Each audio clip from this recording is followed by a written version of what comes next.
website showed, a simple 2-digit number seemingly void of any meaning. I tried to click on it, but nothing happened.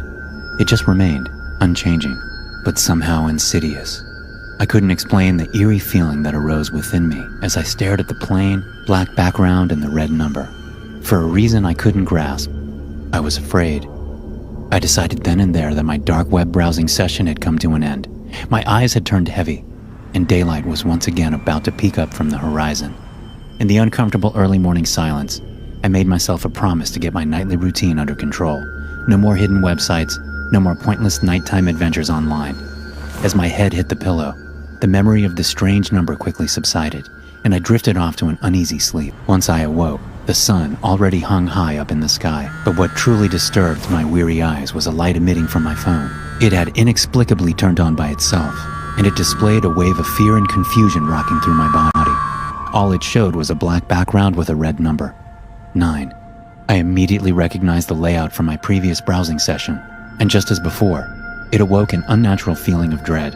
Though I'd seen 2 numbers up until then, the thought did strike me that the entire thing was some sort of countdown. But what was it counting down to? After I'd closed the counter again, confused as to how it had even showed up on my phone, I spent the rest of the day in nervous anticipation. Based on the time between the first 2 numbers, I knew around 7 hours would pass between each number. So when evening came, I could feel my heart beat faster. I sat by myself, staring at the phone, but nothing showed up. 7 hours passed, then 10, after which night fell upon my home once again. When morning came and still no number had arrived, I let out a sigh of relief. So I headed to work with slightly less weight on my shoulders, but still confused as to what had just happened. By all means, that should have been the end of it. But around lunchtime, a co-worker pointed out that my phone had lit up. I peeked over, already knowing what to expect. And sure enough, the countdown had continued. 8. "What is it?" my coworker asked. It's nothing," I quickly said as I closed it and pocketed my phone. From that moment on, I kept looking at my phone every minute or so. It took another 3 days for the number 7 to appear, but only 2 hours between that and 6. I quickly realized that the countdown was random, meaning that a completely arbitrary amount of time would pass between each number.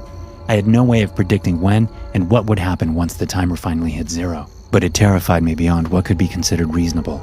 I tried to format my phone, deleting each and every app, picture, video, and message on my phone. I purged the entire disk space, only to be met with the next number in line once the phone restarted. 5. So I just turned it off, telling people they could reach me on my work computer via email. I played off casually, claiming I needed a break from social media, which was a popular enough reason to keep a distance from technology. I thought that was it.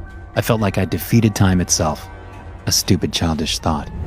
I was just sitting at work, trying to sort out an overabundance of paperwork I'd been putting off for too long, when an email notification snapped me back to attention. I clicked on it, not thinking twice about its possible content, which is when I saw the next number. 4. There was no escape. No matter how hard I tried, the numbers kept counting down, each increment at a random point in time, and I still hadn't the faintest clue what would happen when the timer finally hit 0. The next number would greet me as my alarm suddenly froze in time, displaying the impossible time, 33:33, and the second number would be played on my car radio as a monotonous voice took over the song I was listening to. 2, 2, 2, 2. It kept repeating. No one believed me. Even the coworker who's seen my phone light up didn't think it was real. I was labeled as insane by my peers and overworked by my employer, who practically ordered me to take some time off to get my head checked. Once I got home from my mandatory hiatus, I found an envelope on my doorstep. All it held inside was a piece of paper with a number. 1. Following that letter, I went into a complete lockdown in my apartment. I turned off any electronics that could possibly convey a number: radio, computer, clocks, phone, television, everything. I refused to answer the door, and I just kind of existed in my own little world, trying to survive off the little supplies I had. Logically, I shouldn't have been that afraid.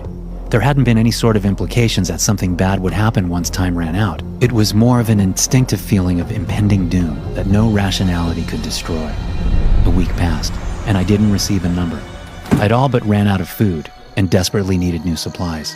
I kept my head low as I entered the shop, avoiding people and technology as much as feasibly possible.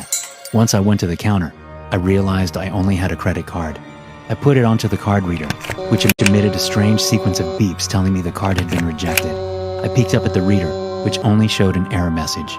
Error code 000. That's odd. That never happened before, the cashier said.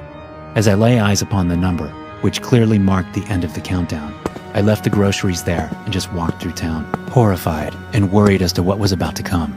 Hours passed, and nothing had happened. The countdown had hit 0, but I was fine.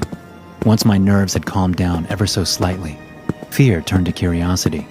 I headed home and turned on my phone for the first time in ages, needing to know what had changed in the world.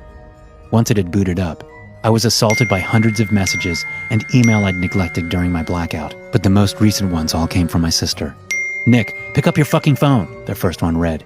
"Seriously, I know you needed some time away from the media, but this is important. I'm coming over, you better be home. Where are you? Nick, please." After reading the messages, I called her. "Sarah?" I asked nervously as she picked up. "Nick, where the hell were you?" she asked back. "I was just out, I needed..." "What? What's going on?"